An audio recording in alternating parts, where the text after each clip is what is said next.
Good afternoon, everybody. I'm Muriel Bowser. I'm the mayor of Washington, D.C. I'm joined by members of my administration who will help in briefing on Washington, D.C.'s posture as it relates to the events of the last week. I want to start by saying D.C. joins millions of Americans in praying for peace and the safety of our troops and personnel serving abroad. As mayor of our nation's capital, I want to assure residents and visitors that there are no immediate threats to Washington, D.C. I have been briefed on the events of the last week and will continue to receive high-level briefings about our nation's activities and security in Washington, D.C. We are in close contact with our federal and regional partners, and we continue to monitor events at home and abroad. Again, we are aware of no specific threats to our city. I'm joined by members of my cabinet who are responsible for working with our partners to protect the safety and security of the district, and they are available for questions. I cannot let this moment pass, though, without mentioning a sad truth, and that is that the 705,000 people who call D.C. home and pay taxes will not participate in any votes in Congress related to military action. We have 10,000 D.C. residents currently serving on active duty, but 0 votes in Congress. As the nation's capital, I know that many people are looking to us to understand how we are keeping our people and systems safe. And in just a moment, you will hear from D.C.'s Director of Homeland Security and Emergency Management, Chris Rodriguez. But just as our fellow Americans are looking to us, we are also reminded each and every way the work that we have to do with them about them helping us get representation in Congress. So now I want to turn to Director Rodriguez. Thank you, Mayor Bowser. Good afternoon, everyone. Before we begin, I'd like to acknowledge members of Mayor Bowser's public safety team who are up here with me. First, I want to mention the Deputy Mayor for Public Safety and Justice, Kevin Donahue, Assistant Chiefs of the Metropolitan Police Department, Jeff Carroll and Robert Conti, and Lindsay Parker, the Chief Technology Officer for the District of Columbia. As the Mayor said, in cooperation with federal partners, particularly the FBI and the U.S. Department of Homeland Security, we in district government have been working tirelessly over the last several days to ensure residents and visitors here in the nation's capital remain safe and secure, especially during this period of heightened tensions between our country and Iran. We know that residents and the public are concerned. And as Director of Homeland Security here in D.C., I'm here to talk to you today about the steps that Mayor Bowser has directed us to take in both the physical and cyber realms to address the threat that Iran poses in the wake of the U.S. military operation against Qaquem Soleinmani. On the physical front, the Metropolitan Police Department has increased its presence throughout the district, particularly around government facilities, critical infrastructure, and religious institutions. Terrorism analysts at D.C. Homeland Security are working hand in hand with federal intelligence agencies to make sure the mayor and her team have the latest information, including at the classified level, on current and emerging threats to the district. It's important to remember that public safety and Homeland Security officials here in the nation's capital are constantly planning and training for all threats and all hazards. I can assure you that police, fire, and emergency management personnel are well prepared. On the cyber front, the district is laser focused on the threat emanating from Iran and its proxies. We know Iran is a sophisticated cyber adversary, having been responsible for several high-profile attacks against U.S. interests in the last several years. As such, the dedicated information security team led by Chief Technology Officer Parker run a 24/7 security operations center, which constantly monitors the DC network. This team, in coordination with DC Homeland Security cyber analysts, works diligently to assess intelligence from similar centers across the country to stay ahead of the evolving cyber threat. DC government also benefits from having strong relationships with utility and infrastructure partners, including Pepco, Washington Gas, DC Water, and Metro. And in the last few days, the district has redoubled its efforts to share the latest intelligence to help them mitigate Iran-sponsored cyber attacks. On behalf of our mayor, the city administrator has also urged DC government employees, contractors, and partners to be hyper-vigilant in reviewing emails before clicking, backing up sensitive data, and more. And while we can never be 100% secure from a cyber attack, the district is doing everything it can to detect, defend, respond to, and if need be, recover from a cyber incident. I would also urge the public and residents to raise their own cyber awareness in dealing with personal emails and online activities. Do not click on suspicious links, and remember to keep your personal devices updated with the latest antivirus software and patches.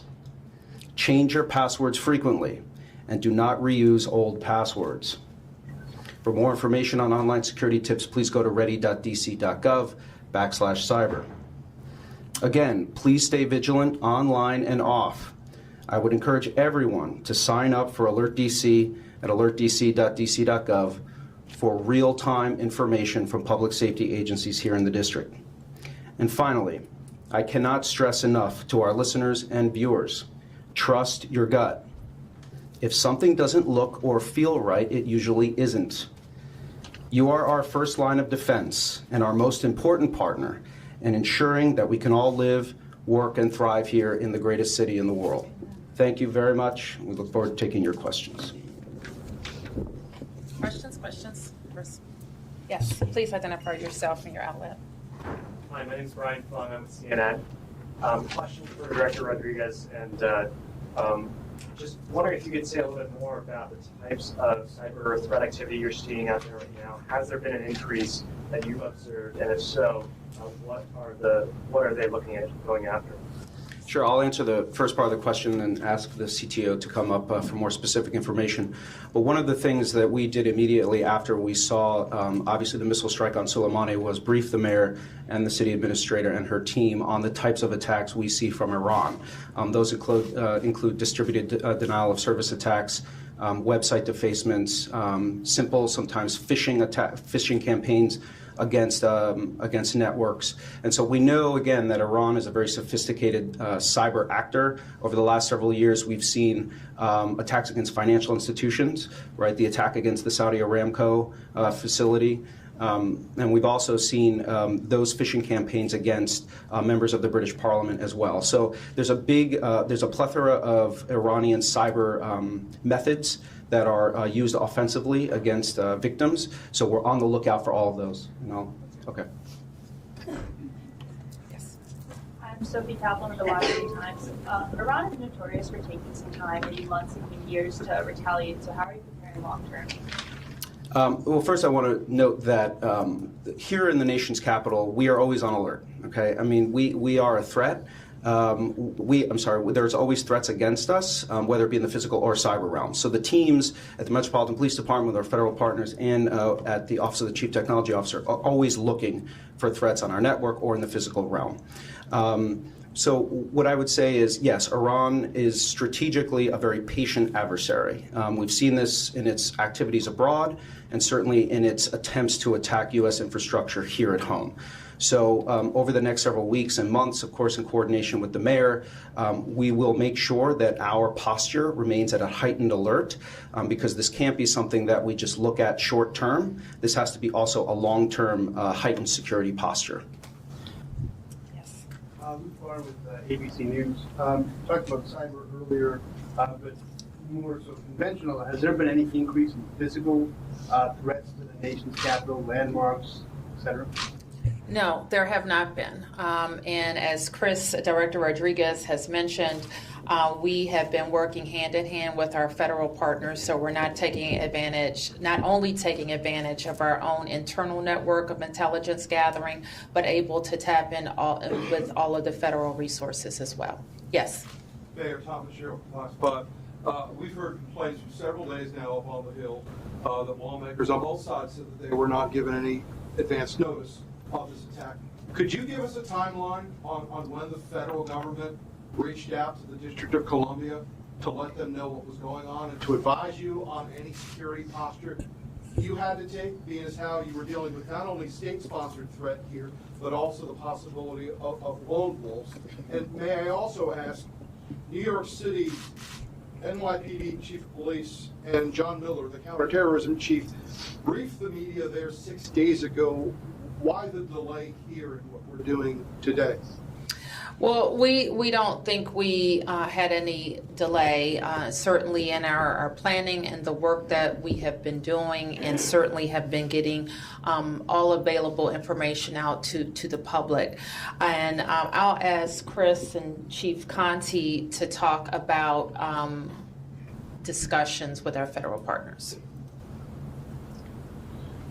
So it's important to note that both the Metropolitan Police Department and the Homeland Security and Emergency Management Agency have officers embedded with the federal government and with the FBI and with the U.S. Department of Homeland Security, the Secret Service. So we are in constant contact with our federal partners. We also have automated information sharing agreements. Metropolitan Police Department and the Homeland Security Agency do have what are called sensitive compartmented information facilities in their offices. So we can access anything we might need to on the classified side to make sure our posture is also reflective of the threat that we're seeing. So we are in constant contact with our federal intelligence counterparts. Yes. Ben Freed, State Scoop. There have been, this is again kind of on the cyber side of things. There have been a few incidents around the country, some government websites defaced with pro-Iranian messages. There was also some kind of network security incident in Las Vegas earlier this week. With that in mind, could you speak a bit more, and whether Mayor, Chris, or Lindsay, to just the communications with other cities, other state governments, or other partners around the country as it relates to what the Absolutely, and I'm going to ask Chris and Lindsay to talk about our approach and how we work with that day in and day out in gathering intelligence and working with our colleagues. I'll speak first to the Homeland Security side and let the CTO talk about sort of our information security arrangements. But with the mayor's support, actually over the last year, our Intelligence Fusion Center, which is based at HCMA, the Homeland Security Agency, has stood up a cyber information sharing capability. So we were out in front of this threat, and through that network, we can actually reach 80 different fusion centers across the United States with automated information sharing agreements that if we do see malicious activity on a network in Las Vegas and Texas, and we saw a potential attack in Utah overnight, we will get that information and pass it to the Office of the Chief Technology Officer to ensure that our systems are protected against any types of malicious activities that we're seeing. Okay. Mark? Could we hear from one of the chiefs about, one of you, maybe it was the director, mentioned deploying officers to infrastructure and I guess targets? Can you talk about that? Where are you guys deploying officers, and how do you balance this with, we just came off a decade-high homicide rate, so you've got local crime to deal with as well. So where are you doing this deployment, and how are you balancing that? Sure. Thank you for the question, Mark. So members of the Metropolitan Police Department have been closely monitoring what's going on overseas, and as a result, we have deployed additional officers and resources in various areas across the entire city. As the mayor mentioned, there is no specific threat to the city. However, in abundance of caution, we have deployed these members. They're out there to provide increased visibility inside various types of areas, mainly where we see large crowds that gather and other critical infrastructure. This deployment is on top of our normal deployment, so these officers are deployed on an overtime basis, therefore allowing us to maintain the appropriate amount of staffing and deployment in the district to address the crime issues that we have while providing this additional layer of coverage to these critical areas. So are you on any kind of like all hands on deck, or canceling vacations or leave, or anything that would help beef up your numbers on the street? And can you update us with what your number of sworn officers are today? Sure. So we're not, it's not an all hands on deck. Obviously, there's not a all hands on deck initiative going on right now currently. We have the appropriate staffing levels to maintain operations throughout the district. Obviously, monitoring crime and making sure our communities are safe is our #1 priority. On top of that, with this additional information, although there is not a credible threat, we do want to ensure that we have deployed additional officers. So those officers are deployed on an overtime resource basis, so they're not taking away from the numbers of officers that would be inside the community as well. For the exact number of officers that we have, we're just under 4,000 officers, I believe around 3,800 approximately. I don't have the exact number now. Is Metro Police part of that? Metro Transit Police. So Metro Transit Police, kind of Director Rodriguez mentioned this. Members of the Metropolitan Police Department, Metro Transit, and all the local agencies here in the city are part of the Joint Terrorism Task Force. So each agency has their own posture. We've been in contact with several of the law enforcement leaders here today, as throughout the entire event, and routinely receive briefings from the FBI and each other to see what their posture is. Obviously, each agency has their own posture, focusing on their area of infrastructure. Metro Transit, for example, for the metro system, U.S. Secret Service for the White House, United States Park Police for the park icons. So each agency is increasing staffing there, but they have their own specific deployment plans. Back to the cyber issue, I know that, and maybe Director Parker can address this. I know that you said there are no current threats facing the city, but were there any successful attacks in the week leading up to this press conference? And also wanted to reiterate my question, if you could sort of speak to, attach some numbers perhaps to whether or not you've seen an increase or an uptick in cyber threat activity facing the district. And I am going to ask Director Parker to talk about the many, you might be surprised, the many thousands of attempts to contact our system that we encounter every day, and have established a multi-layered approach to deal with threats and mitigate any damage. I'll have Lindsay talk about some specifics. I think the mayor tries to remind people about this all the time. We're a city, state, and county all in one, so we actually have a remarkably large network, almost 40,000 users on a daily basis, and approximately a few billion attempts every year on our network, to both from good actors and from bad actors. And we've not seen any spike or anything to suggest an additional threat from Iran in the past few days. Yes, Ms. Could I Brazil. follow up on the previous question? My name is Dorothy Brazil with DC Watch, and ask Lindsay about a particular issue. It has been widely reported nationally that the biggest threat may be in the area of cybersecurity. The most important event that is coming up in the District of Columbia that could be attacked would be our upcoming elections. At the monthly board meetings of the DC Board of Elections, I have repeatedly asked their preparations for cybersecurity issues and preparation for the elections. Can you tell us on the record whether or not you have been in contact with the DC Board of Elections as regards any cybersecurity issues, and whether or not they have benefited from any counsel or assistance you could offer? Ms. Purcell, we have definitely been in touch with the Board of Elections. I would say they have a robust security plan for the upcoming election, and happy to communicate further with them and you about that plan. Do you have any concerns that the votes come to the Board of Elections on election night by modem? So they don't. We actually have a secure network wrapped around all voting machines that are going to be utilized on Election Day. But the vote count does come from the different polling sites, the 142 polling sites, by modem. It does. I actually do not know that, so I will confirm that. That's not the information that I was given, so I'll confirm that. And let me, one second, please. Let me just add, Ms. Brazil, that I will have those conversations directly with the board chairman.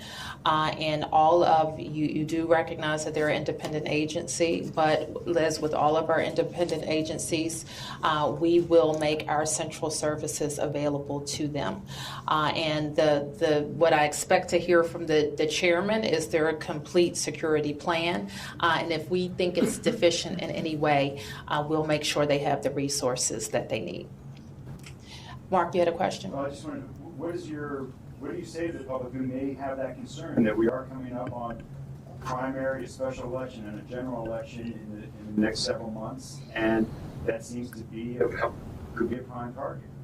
I will be able to clearly tell the public what we know and that the Board of Elections has all of the resources that they need. But I will come back with some more specifics. Yes. Yes, I was wondering, a lot has been said now about the cyber attacks, which of course is very important, but could you say a little bit about the non-cyber attacks, some kind of a physical attack? Could there be a threat of shooting or bombing, and also whether there is any precautions that could be taken about whether a potential attacker might target specific communities?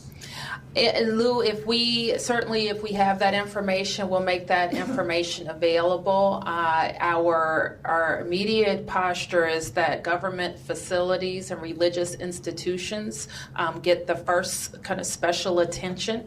And if intelligence tells us anything else, we'll get that information out. I have to reiterate that as the nation's capital, we're used to a lot of increased attention.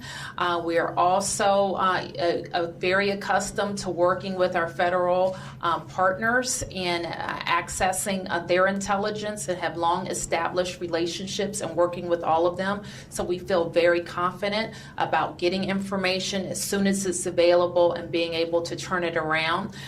We have also, over many, many years, worked with nonprofits and religious organizations to stand up their own security. Most recently, I met with a group with my Religious Affairs Council and a group of rabbis to talk about heightened presence.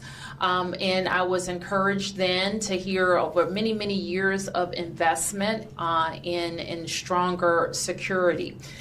Very recently, after the events in Paris, especially, many people became, in Paris and in Florida, concerned about active shooter situations in night spots, in restaurants.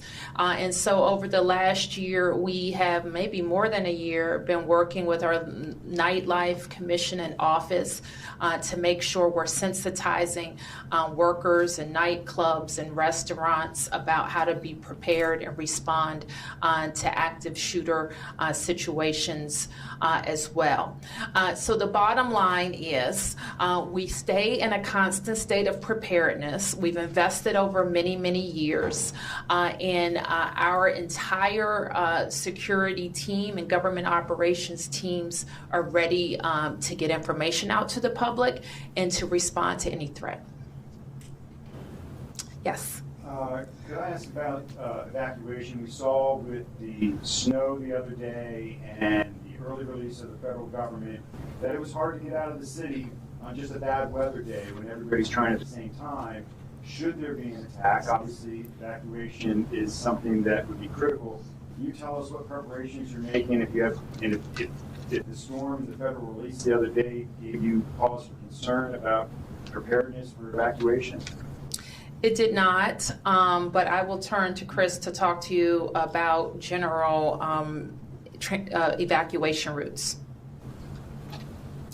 Yes, thanks for the question. So we are, and we have worked with Virginia and Maryland to plan for a potential evacuation from the district. These are plans that have been in place for years, and we update them almost on an annual basis.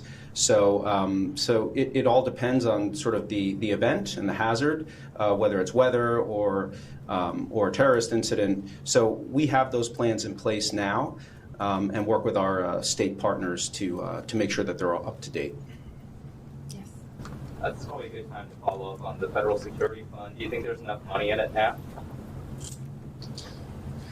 Well, over the last year, and with the mayor's advocacy and Congresswoman Norton's advocacy as well, we were fortunate to get $18 million in the Emergency Preparedness and Security Fund this year. We will always advocate for more because as a federal capital and the seat of the federal government, We are constantly have special events and First Amendment events happening here. So I think we were fortunate to get more money than we did in previous years. But again, I know we will continue to advocate for more resources for that fund. I think the upcoming budget will reflect the inaugural expenses? Yes. So this one, was that in our last request letter? We have begun, HCMA and all of our agencies have begun preparation for the next presidential inaugural. So that may mean a different number. Can we ask about the inaugural preparations? We're a year out from that. It didn't go so well last time. Yes, it did. Really? J20 was a success? It went fine, actually. And what happened was we have to respond. We're not going to let anybody come here and burn or tear up our city. Yes. Could I ask Mr. Rodriguez a question concerning the D.C. Homeland Security Commission? There is such a commission that has citizens appointed to it. I have three aspects of my question. Number one, they are supposed to prepare an annual report. Have they done so for 2019 or 2020? And if so, is it available to the public? And my second question is, when was the last time the commission met? On your website, you indicate that they have not met since May. And my final point is that some time ago they did a cybersecurity study, and it has not been released. Where is it, and will you release it? So I'll start with your last question first.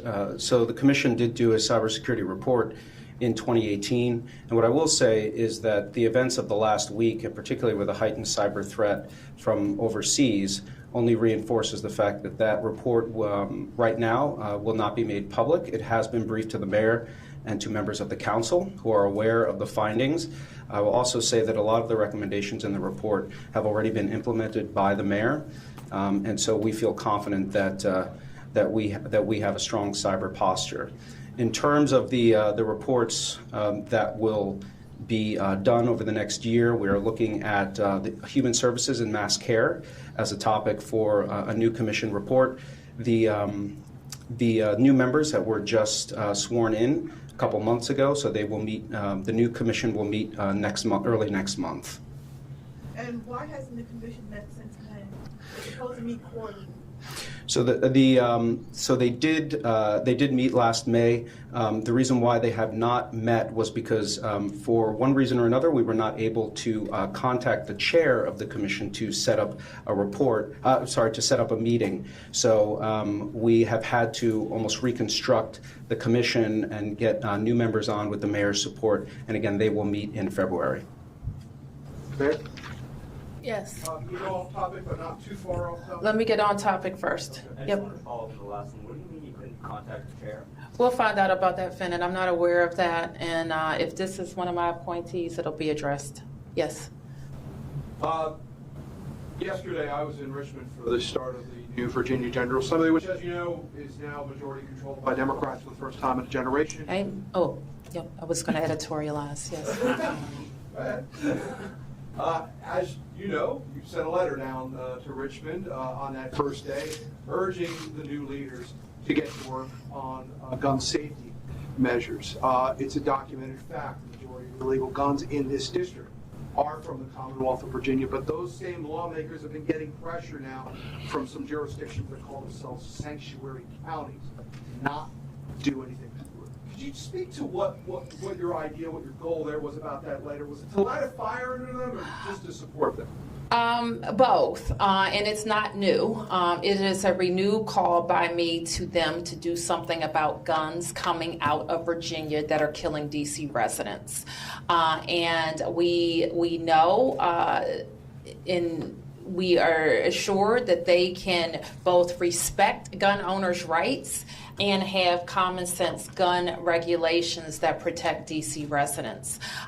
In Virginia, Maryland is an issue. We have strong gun laws. They could be stronger, but we have what we have. And we know a number of thousands of guns come from, I think we found 44% of guns involved in our crime were coming from Virginia. So we're asking them to strengthen their straw purchase requirements, mandatory registration requirements, and Kevin will remind me of some other things that we've asked them to do. But we are hopeful. We've heard from a number of their leadership that is their intent, and they have our full support. We have worked with sensible gun reform groups that are national, from the Giffords Group to Moms Demand Action, who are very active, to Every Towns, led by Mayor Michael Bloomberg, who has been very effective in encouraging lawmakers to be on the right side of this and beating down the NRA. So I think we are starting to see that sensible gun reform advocates are outspending NRA advocates in Virginia, and we hope that they hold their lawmakers accountable. Yes. Mayor Bowser, what do you say to the Democrats in Virginia who are facing a lot of pressure over the issue of guns? We have the threats of far-right out-of-state militia groups who want to come into Virginia. Some lawmakers have been getting threats, and Ron already mentioned the sanctuary movement. There's a lot of mobilization from pro-gun groups and pro-gun activists. So what do you say to the Democrats who are feeling that pressure and might have blanched at voting for these restrictions? I think that they were elected to do the right thing on a lot of issues, and guns was one of them. And I would say the same thing to them as I say to every elected person, that they get elected to make tough decisions that are in the best interest of their constituents, not special interest. Yes. More detail about the briefings that you're receiving, how often you're receiving them, who's briefing you? I'm briefed by my security team, the chief of police, and my public safety team. I will get a confidential briefing tomorrow, and I don't know what else you want to know about that. And then could you also talk about the briefings you received since the escalation with Iran last week? The timeline. I don't think you went over the timeline from the assassination. When were you briefed? Immediately after? Well, I won't character. I was briefed right after, but I don't know what day. I was briefed Friday morning, at some point. Friday morning. Yes. We asked the chiefs about the recent murder in Shaw. If there's any update, I don't know. Let me stay on topic. Yep. Just one more. Sorry to keep bringing this up, but don't feel like I've gotten a straight answer yet. Sure. I understand that there hasn't been a spike that you've observed in terms of cyber attack activity, but have there been any successful cyber attack attempts made on DC networks? We have had, over the course of time, some breaches of our network. We won't talk in any specificity about them. But nothing since the escalation with Iran? All I can say is that we have had penetrations to our network in the past. They've been reported on, but we never talk about specifics. Yes. So looking ahead to this year and the DC budget, Chairman Mendelson said earlier... Is this about this? Okay. If it's not about this, I'm going to go to Mark first, because I cut him off. All right. Okay. Mark. Shaw. Okay. Good morning. Good afternoon.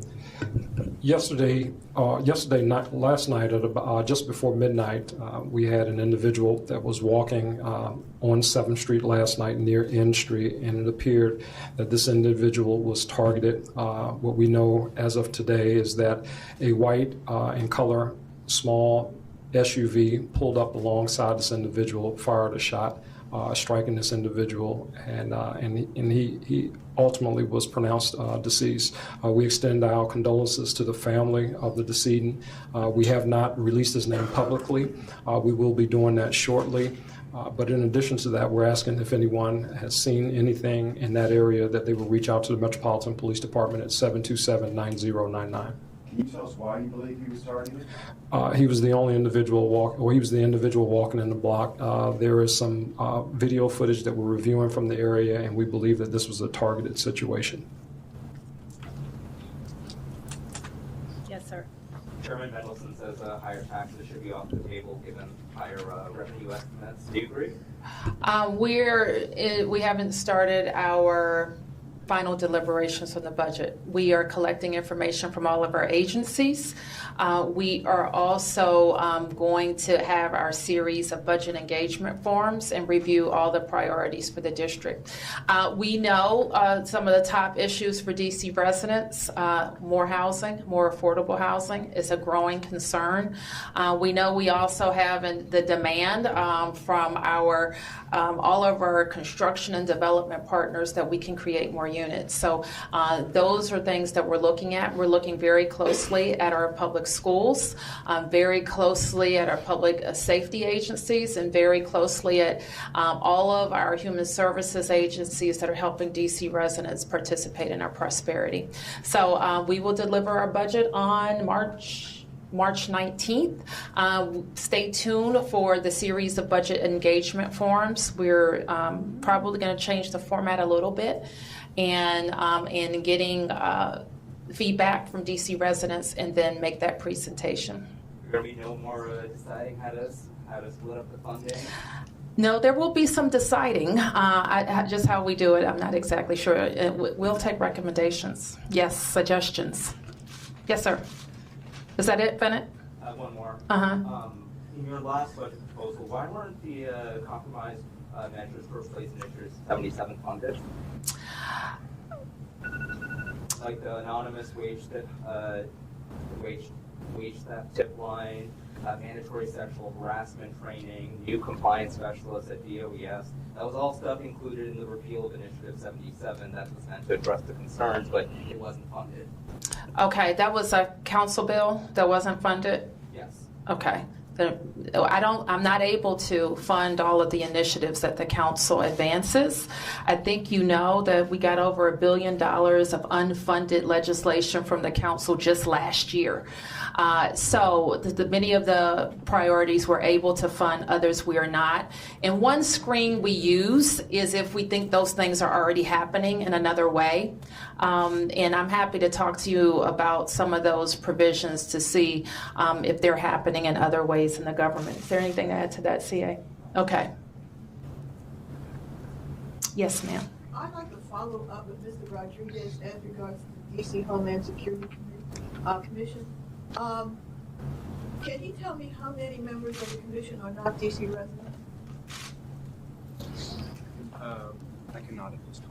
I have to check. Can you explain why the commission did not meet since May when you made the remark that you couldn't find the chairman of the commission?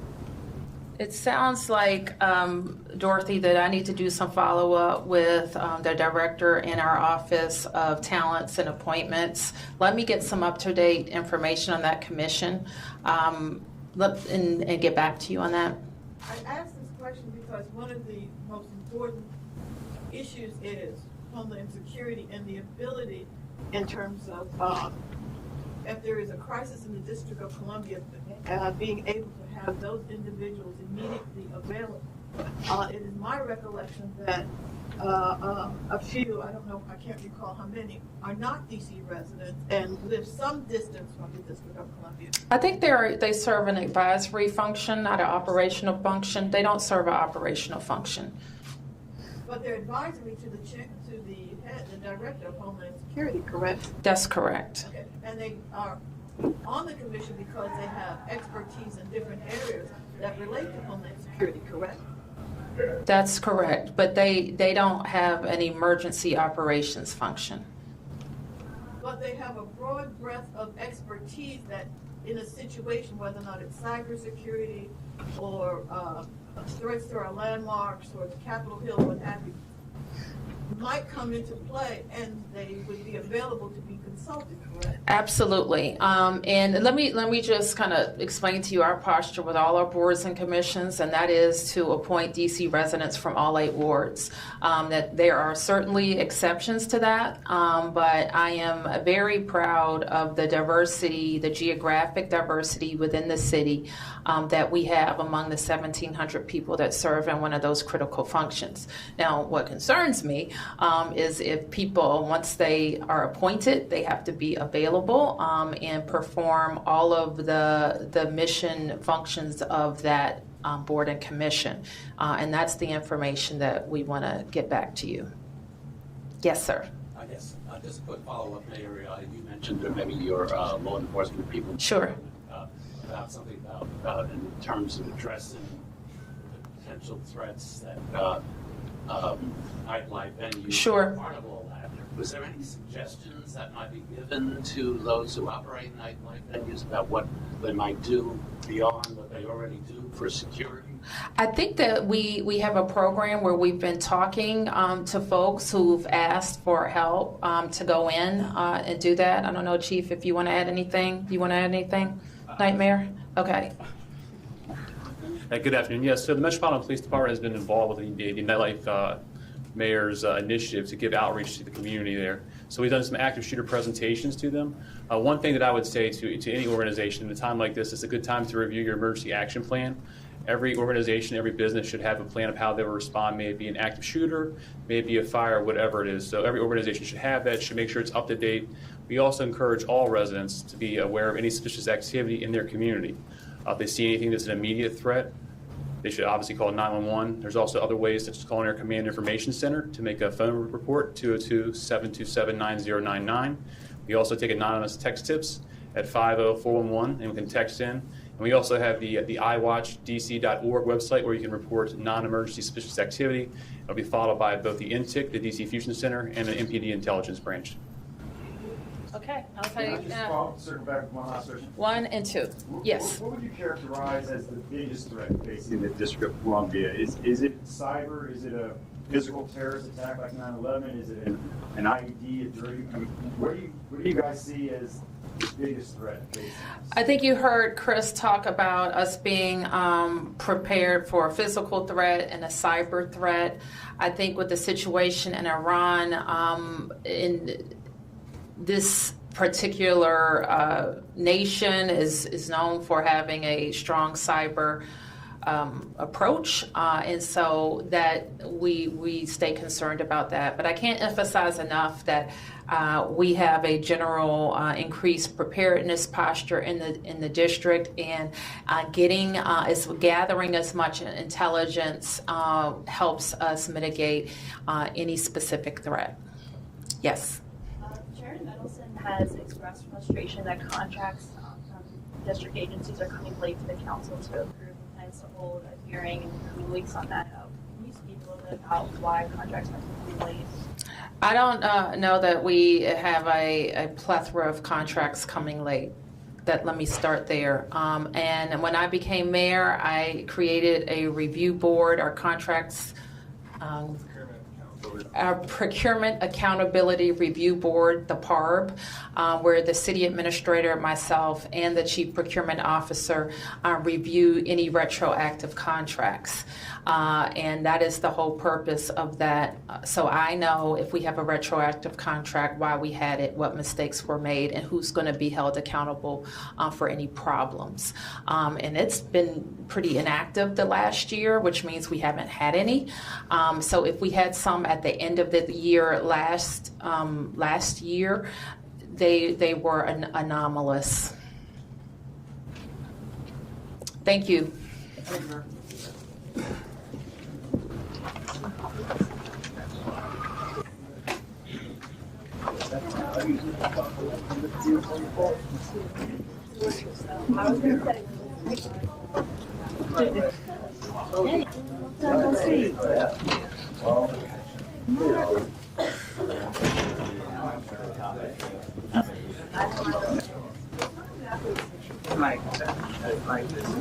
Good seeing you guys. I like it.